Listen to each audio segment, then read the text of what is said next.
Bonjour, je m'appelle Bénédicte. J'ai 45 ans et j'ai souffert de troubles alimentaires pendant 30 ans en alternant des périodes d'anorexie restrictive et de boulimie. J'ai grandi dans une famille marquée par l'insécurité affective et qui valorisait surtout les performances intellectuelles. Alors que petite, j'étais plutôt heureuse les mains dans la terre. Et à 15 ans, tout s'est brisé. J'avais pris des formes généreuses et j'ai commencé un régime. Je suis alors tombée dans l'anorexie pendant une période de 10 ans. À partir de ce moment-là, je me suis consacrée à des études intellectuelles en me coupant de moi-même, de mon corps et de mes émotions. À la fin de mes études, à 25 ans, je m'effondre d'épuisement. Je bascule dans la boulimie pendant une nouvelle période d'environ 10 ans. Une dépression sévère m'envahit, atténuée par des antidépresseurs. Une psychologue m'a suivie jusqu'à la naissance de mon premier enfant. Comme je voulais allaiter, elle m'a soutenue durant le sevrage des antidépresseurs. Et j'y suis parvenue. C'était pour moi une première grande victoire contre la maladie. À 35 ans, je suis maman, mais mon corps est rongé de l'intérieur. Les boulimies me consument à grand feu, et je retombe dans l'anorexie, avec en plus de l'orthorexie, en ne voulant manger que les aliments que moi j'estimais être sains.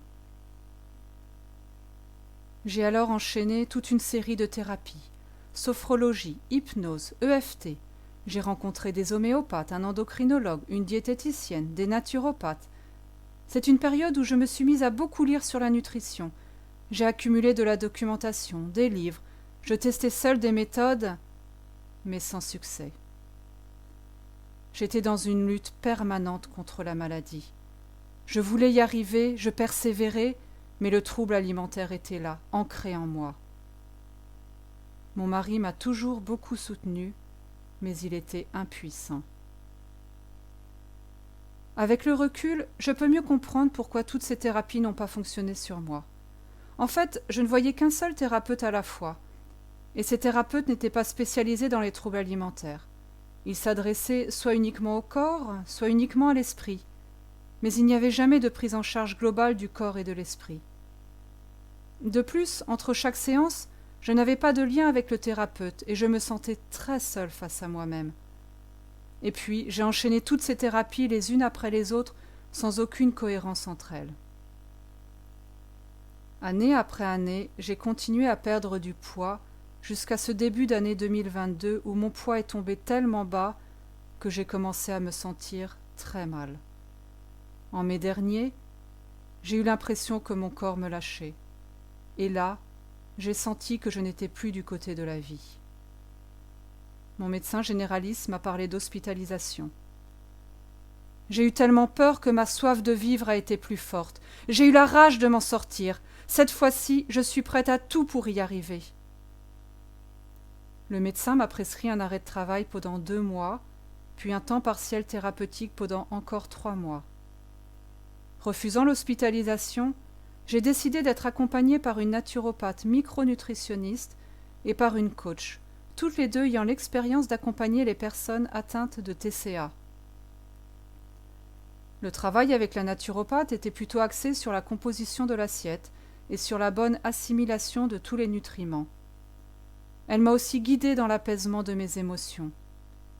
Avec la coach, j'ai pu me confier et j'ai découvert un grand nombre d'outils dans lesquels j'ai pioché pour avancer. Et là, enfin, j'ai senti que j'étais sur le bon chemin.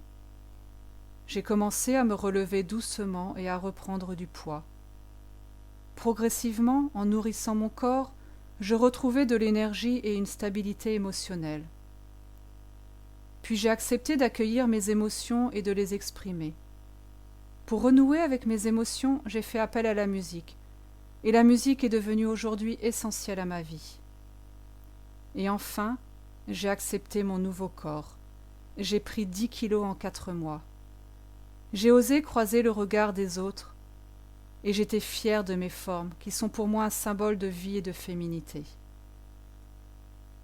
Alors, que s'est-il passé en moi pour que cette fois-ci, je sorte enfin la tête du trouble alimentaire ? Tout d'abord, j'ai donné ma confiance totale envers la naturopathe et la coach. Je voyais en elles une grande force et une grande stabilité.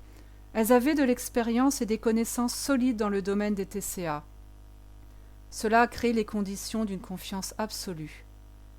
Et en donnant cette confiance, il y a toute une partie de moi qui a lâché prise. Je me suis nourrie de leur force et de leur énergie positive pour me reconstruire et m'éveiller à la vie. Ensuite, ces deux thérapeutes m'ont accordé une disponibilité sans faille. Je ne me suis jamais sentie seule entre les séances. Je sentais qu'on me tenait les deux mains fortement et qu'on me poussait vers le haut. Elles se parlaient entre elles et il y a eu une véritable synergie entre ces deux accompagnements. Avec elles, j'ai ressenti beaucoup de bienveillance et pour la première fois, j'étais comprise au plus profond de mon être. Pour la première fois, je me sentais traitée non plus comme une malade, mais comme une personne. Aujourd'hui, je me sens bien. Je peux goûter à la vie en me nourrissant d'autres saveurs que celles de l'assiette. Je peux quelquefois encore avoir des doutes, mais ils ne font que passer, car mon fond est devenu solide.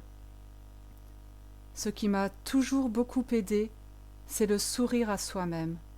Même dans les moments les plus difficiles, garder le sourire intérieur permet de continuer à avancer. Par ce témoignage, je souhaite vous dire que nous avons tous en nous les forces pour nous rétablir.